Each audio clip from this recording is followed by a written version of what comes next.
Hey everyone, we're live from Stanford at the Global Entrepreneurship Summit, and we're here with a really special guest today, the President of the United States, Barack Obama. How are you? Good. We're just coming off of a great panel. You know, it's great to do a live with you. I think you've done a bunch that people have enjoyed. I really liked your Muhammad Ali one, and I think a lot of people have enjoyed the tour of the Oval Office. Was a pretty unique experience that you gave people. So, what are your thoughts on the Global Entrepreneurship Summit? I know last year you did this in Nairobi. This year here at Stanford. What's your goal for this? Well, we started this. This is the 7th now. We started this at the beginning of my administration because when we met with young people around the world, what you discovered was the thing that brands America more positively than anything is the notion that you have an idea, you go out there and you can build something, you can start something. And entrepreneurship really resonated with the next generation of Africans, Asians, Latin Americans. So we decided to put together this global entrepreneurship summit.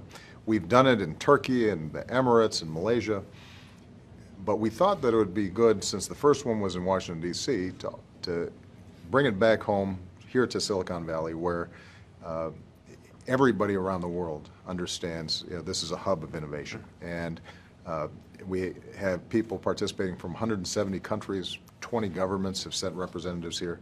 And what you see are these incredible young people who are starting all kinds of important ventures in their own country, and they have the opportunity to interact with you, with venture capitalists, with nonprofits, and find the best practices that can help them build the sort of businesses, but also the sort of change that they want to see in their countries. Yeah, it's a really inspiring group of folks, the folks on the panel just now. Right. So, you know, the world, there's this trend where we keep on getting more and more connected. Right. And, the trend, I think, has largely accelerated under your presidency. So I'm curious, what are the biggest changes that you've seen in this regard? Well, if you think about just 2008 and what's happened in social media, something that you helped to lead, obviously, that has been an incredible transformation. It has changed.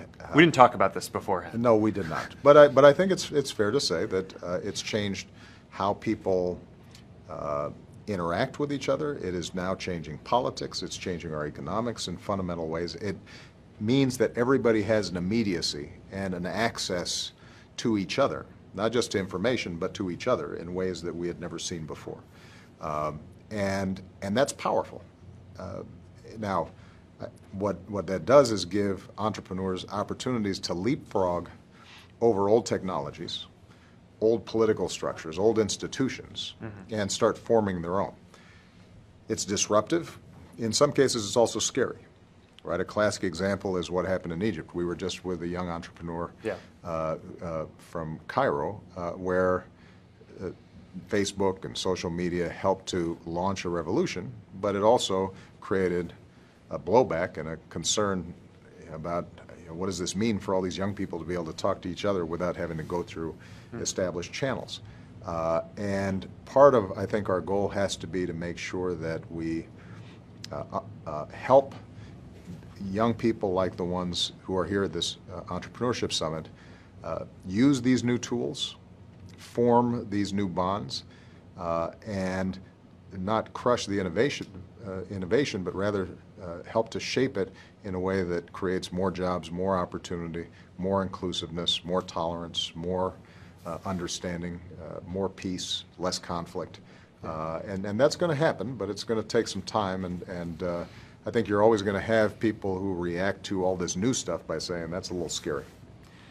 Yeah, and there are always new tools, and it's always the people who make the change, right? So we were talking to a lot of really inspiring entrepreneurs here, and you mentioned Egypt. I think it's there. It was the people who really led that, and tools and connectivity. I think is a big net positive for the world, but we need to make sure that that entrepreneurs are taking advantage of these opportunities and creating more value for everyone in the world. So I'm curious, what do you think are the biggest opportunities that you'd love to see some of the entrepreneurs here go after and empower them to do?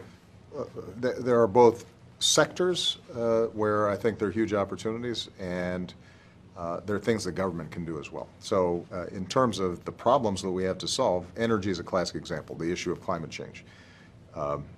There are entire continents, sub-Saharan Africa or the Indian subcontinent, where people are developing rapidly, they're getting connected, they're going to need electricity, they're going to need energy, but if they duplicate the ways that we produce energy here, or have in the past, then the entire planet's underwater.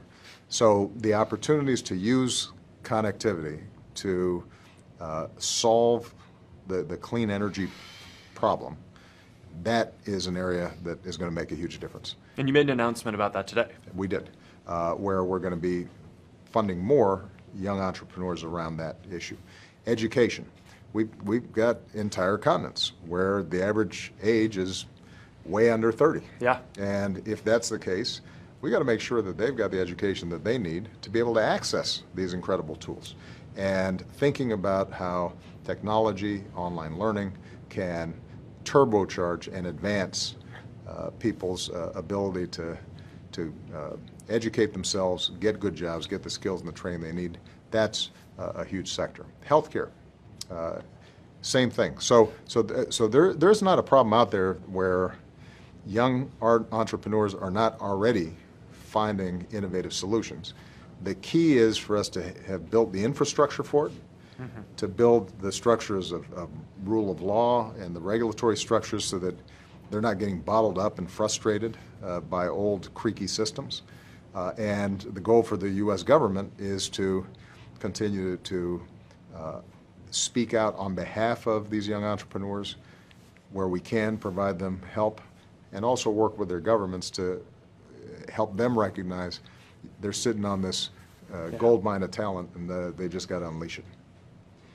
Well, it's an exciting time, It is. and it's an honor to be able to do a Facebook Live with you. Well, look, you could see, Mark, when you met some of these young entrepreneurs, all of them look up to you as a role model, and Facebook as an example of the transformative power of one good idea and a doggedness and a determination to build it out. And so for you to participate, for Silicon Valley, Stanford University to be a part of this makes a huge difference. Thanks. All right. Thank you. Appreciate it.